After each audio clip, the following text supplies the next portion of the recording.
Welcome to the Learning Pines YouTube. We hope this video helps. You start by gathering essentials and taking the first concrete steps. You should have Node.js, Git, and an editor ready. Once done, create a project folder and run npm init to set package. JSON. Next, add index, HTML and link main.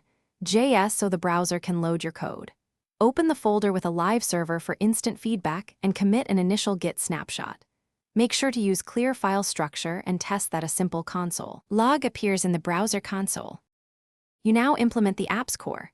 Split logic into ES modules and small components, so each file has a single responsibility. Then wire up DOM manipulation and event listeners for interactivity, and fetch remote data with a sync/await to populate UI. Integrate a bundler like sbuild or Webpack to produce a single optimized bundle, and add Babel or targets in your bundler to transpile features older browsers don't support. Once working locally, add state handling, and you finish by creating a production build that minifies assets and generates source maps for debugging. Deploy to a static host like Vercel or Netlify and configure HTTPS plus any environment variables your site needs.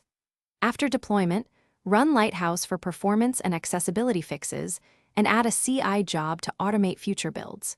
If anything goes wrong, check build logs and environment variables first. That single step solves most deployment failures, so inspect errors, reproduce locally, and iterate until the site is stable. Thanks for watching. Consider subscribing if we helped you.